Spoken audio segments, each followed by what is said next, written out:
Dilexisti, justitia medalisti, iniquitatem, propterea,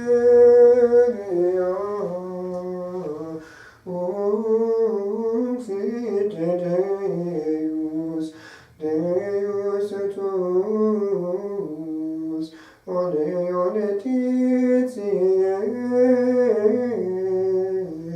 preconsortimus tuis. Erotame comeum verbum bonum, dico ego opera mea regi. Gloria Patri et Filio et Spiritui Sancto, sicut erat in principio et nunc et semper, et in saecula saeculorum. Amen. Dilexisti, justitia medalisti, iniquitatem, propterea, uxite Deus, Deus et tuus, Oleo letitiae, preconsortimus tuis.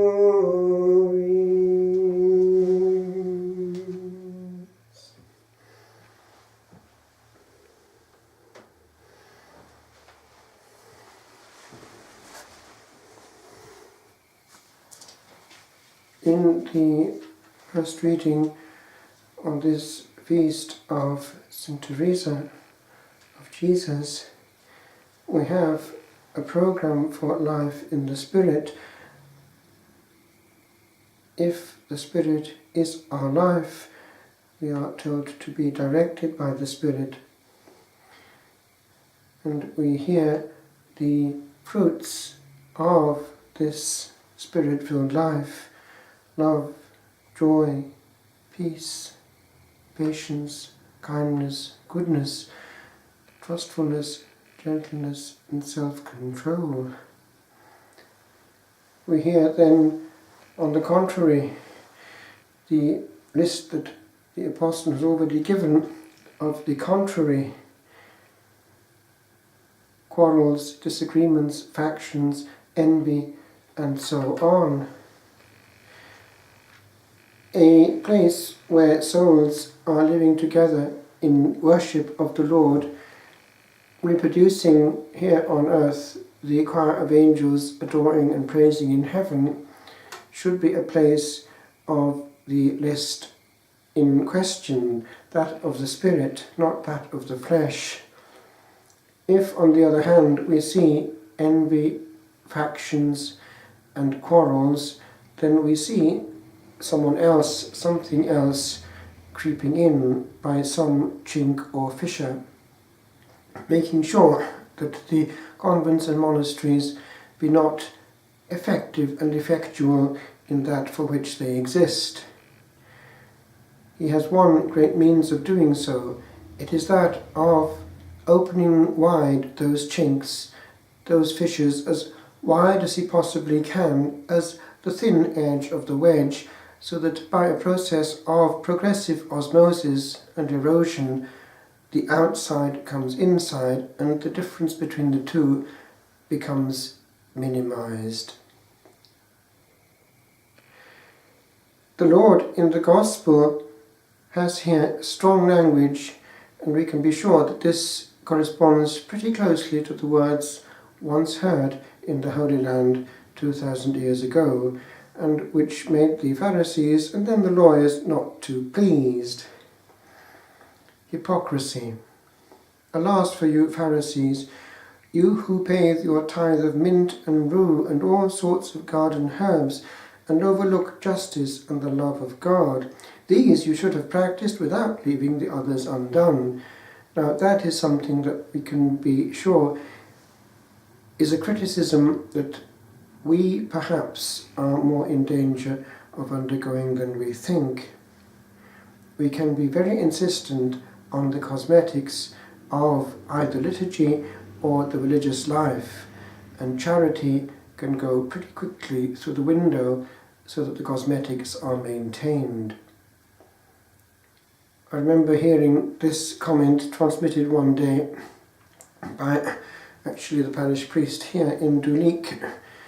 He was quoting something which had been said in one monastery, actually here in Ireland, where things were done with great splendour, and somebody had assisted at solemn vespers and had been taken aback by the beauty of the celebration and had said something to that effect to the celebrant eventually, and the said celebrant had muttered something to the effect, "Oh, it's only theatre anyway," which perhaps says it all if we're not careful.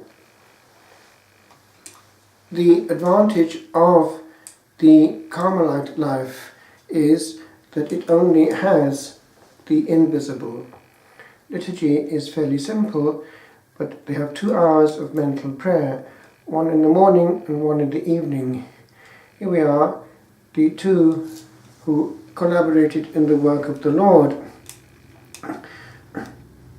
Way back in the 90s, it must have been in Italy, the first person who was actually entrusted to me in spiritual direction was a lassie of about 22 who wanted to become a Carmelite, and in the house that had been reformed by this great saint.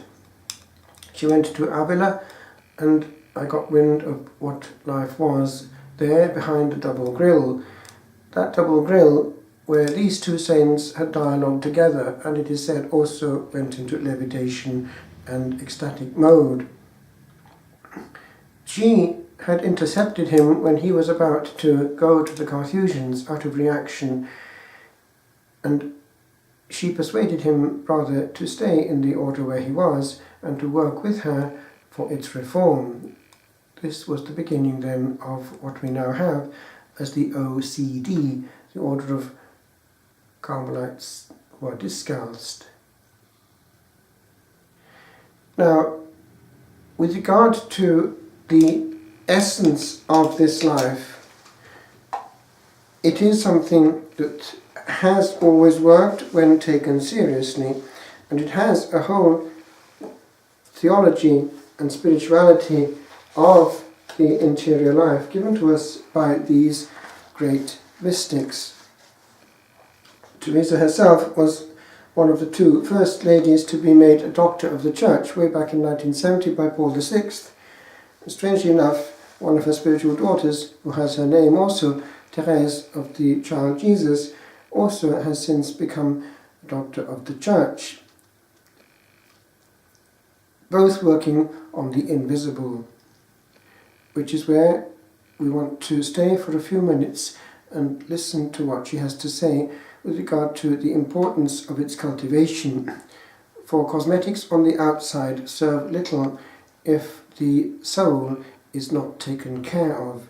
And the advantage of this element of mental prayer is that if it is done, and done precisely with the mind, the mens, done with the mind and all the faculties of the interior man, then things do get adjusted. And she herself points out that the advantage of mental prayer is that it presumes the perpetual and virtual sustenance of the state of fiat in the soul, that it presumes more intensely than external prayer the disposition of soul and will, which is the essence of it all. The Lord is given command, he's given the driving seat, whereas in liturgy we can have that driving seat ourselves, unless it is really accompanied with also this disposition of soul, which should be there, but if we're not careful can be missing. The diligence on our part, she tells us in the interior castle, that comes to mind as being the most effective is the following. First, we must always ask God in prayer to sustain us, and very often think that if he abandons us, we will soon end in the abyss, as is true. She actually was shown in a mystical experience the place prepared for her in hell, and she was given to understand how certain souls must become great saints or great sinners. She could have gone either way, and it is interesting that it was as though there were a predestined place for her if she missed it and went the wrong way. Awful to think that we can go either way, as Judas could have gone either way. And we must never trust in ourselves, since it would be foolish to do so. Then we should walk with special care and attention, observing how we are proceeding in the practice of virtue. Now that is the advantage of mental prayer. One takes note. One is not taking refuge in activity. Which brings me to where I want to land. This temptation is part of the problem, of the way in which the enemy of the soul, and of the consecrated souls in particular, uses the method of the Trojan horse so as to make sure that everything except this is happening. Let's get very well organized, perfectly running monasteries, where everything is working clockwise, but where the interior is given last place in the order of importance of things to look after and be kept in order. For if the interior is so concerned about the exterior, then the whole edifice is like a machine which eats itself up. I actually remember the abbot of Roscrea, when I got to Roscrea in 1986, saying that to me, because it was a tendency in some French monasteries for this to happen. He put it that way, like a big machine eating itself up.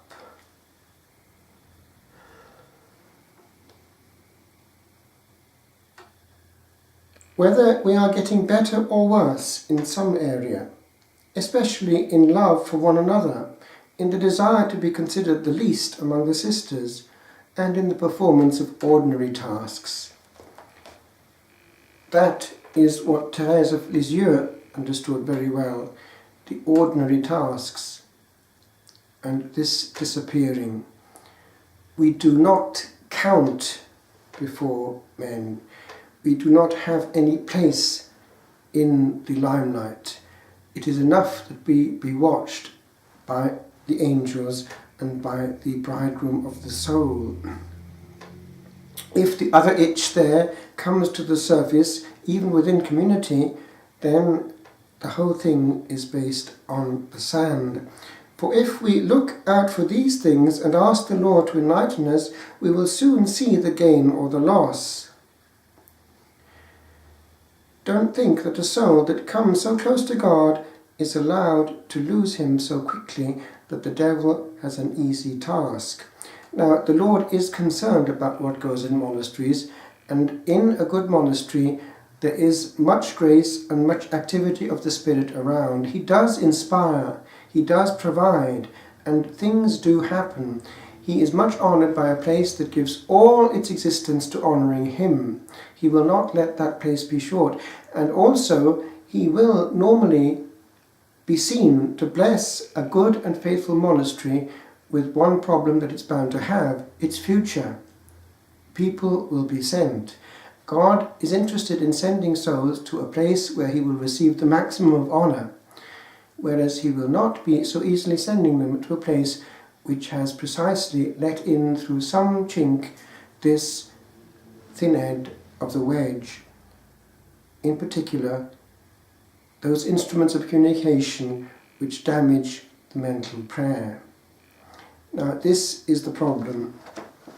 In a monastery, the power of instruments of communication is such that it devastates the prayer. It's not the same as in the world, where there is much noise, much confusion, much bombardment of the senses.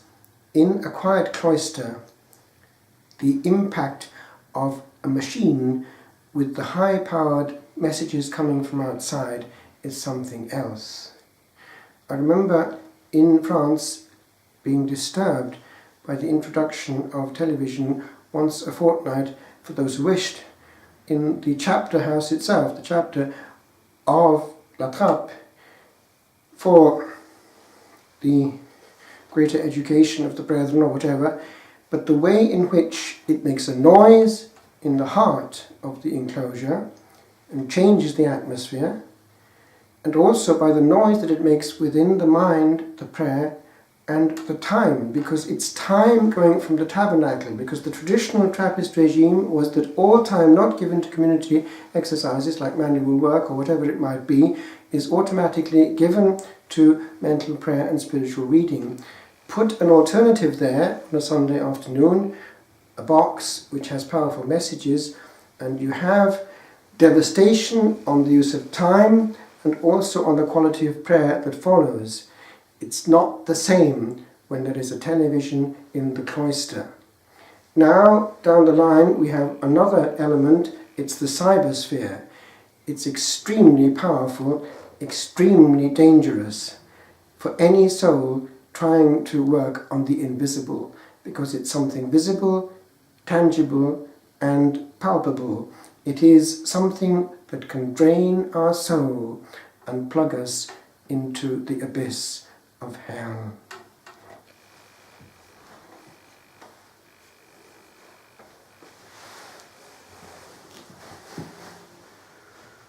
Quinque prudentes virgines acceperunt Deum in vasis suis cum lampadibus.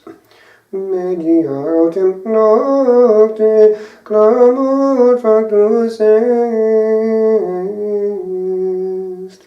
et responsus venit exite omnium Christo Domino.